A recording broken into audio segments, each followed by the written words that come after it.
నమస్తే వీధిని స్వాతం లక్ష్మీ సమాజం 2023లో కూడా శ్రీరామ దండు ర్యాలీ ఘనంగా నిర్వహించారు. ఆర్కపల్లిలో కళ్యాణం నిర్వహించి ఆర్కపల్లి నుంచి బ్రాహ్మణపల్లి నుంచి 20 నుంచి సిరిసంగల జాతర వరకు శ్రీరామ దండు అధ్యక్షుడు దండు శ్రీనివాస్ గౌడ్, కార్యనిర్వహణ అధ్యక్షుడు దేవుడు శ్రీను చంద్రశేఖరు, ఆకుతోట నరసింహ ఆర్కపల్లి టెంపుల్ చైర్మన్ రవి పంతులు, అలా చూసినట్టయితే ఆకుతోట జగన్, వీళ్ళందరూ కూడా ముఖ్య అతిథులు రామకృష్ణ అందరూ కూడా ఆధ్వర్యంలో లక్షనాయక ఆధ్వర్యంలో ఈరోజు మరి బ్రహ్మాండంగా బైక్ ర్యాలీ నిర్వహించిన సందర్భంగా ఈరోజు మరి సిరిసంగల శ్రీరామచంద్రుని దర్శించుకున్న తర్వాత దండు శ్రీనివాస్ గారు ప్రస్తుతం మాట్లాడడం వారిని తెలుసుకుని ఎలా అనిపిస్తుంది సార్?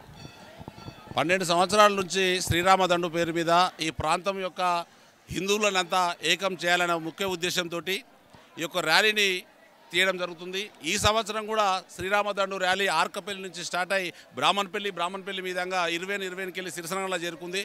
మధ్యలో బ్రాహ్మణపల్లి నుంచి ఇక్కడి వరకు కూడా బ్రహ్మాండమైనటువంటి హిందూ బంధువులందరూ కూడా ఆ ర్యాలీలో పాల్గొనడం చాలా సంతోషకరం. ఇంకో ముఖ్య ఉద్దేశం ఏంటంటే ఇక్కడ జరుగుతున్నటువంటి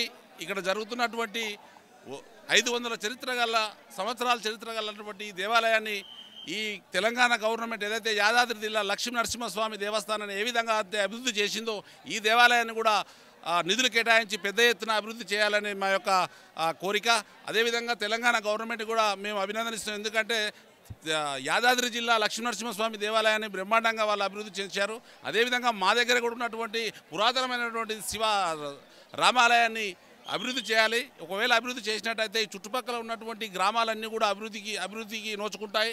ఇక్కడ రోడ్లు వ్యవస్థ కానీ 4-వే లైను హైదరాబాద్కు 70 కిలోమీటర్లు ఉన్నటువంటి ఈ రామాలయాన్ని వెలుగులోకి తెచ్చి పెద్ద ఎత్తున ప్రచారం చేసి రామాలయాన్ని డెవలప్ చేయాలనే ఆలోచనతోటి హిందువులంతా ఐక్యత ఉండాలనే ఆలోచనతో ఈ యొక్క రామదండి పిలుపునిచ్చిన 12 సంవత్సరాల నుంచి దేవుని దయ వల్ల సక్సెస్ అవుతుంది. ఈ మిత్రులందరూ కూడా మేము అందరం కూడా కలిసి రాజకీయ పార్టీలకు అతీతంగా మేము ఈ యొక్క ర్యాలీని తీయడం జరుగుతుంది. అందరూ సపోర్ట్ చేసి చాలా చక్కగా జరిగింది. సపోర్ట్ చేసిన హిందూ బంధువులందరూ కూడా ప్రత్యేకమైన కృతజ్ఞత ధన్యవాదాలు తెలియజేసుకుంటున్నాను.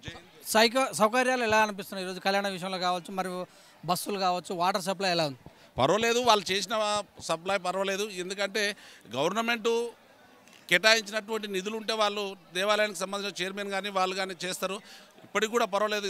దాతలతో సహాయంతో చాలా పెద్దన వాళ్ళు వాటర్ సౌకర్యం కానీ టెంటు ఎండ కొట్టకుండా వాళ్ళు చాలా చక్కగా చేశారు. ఈ రామాలయాన్ని ఇంకా అభివృద్ధి చెందాలనే ఆలోచనతో మేము చేస్తున్నటువంటి ప్రయత్నాన్ని సఫలీకృతం కావాలని కోరుకుంటున్నాం.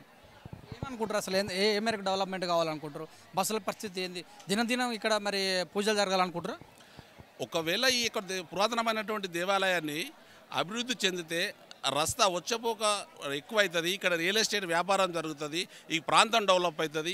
పురాతనమైన రామాలయం కాబట్టి ఈ రామాలయానికి ఒక చరిత్ర ఉంది. ఈ దేశంలో కానీ తెలంగాణ రాష్ట్రంలో కానీ మీసాల రామచంద్రస్వామి ఎక్కడ కూడా లేడు కాబట్టి మనకు తెలంగాణ రాష్ట్రంలో అపరభద్రాద్రిగా పేరుగాంచిన సిరిసనగర్లను మీసాల రామచంద్రస్వామి ఉండు కాబట్టి ఈ టెంపుల్ని డెవలప్ చేయాలనే ఆలోచనతోటి ఈ రామదండు యొక్క ముఖ్య ఉద్దేశం.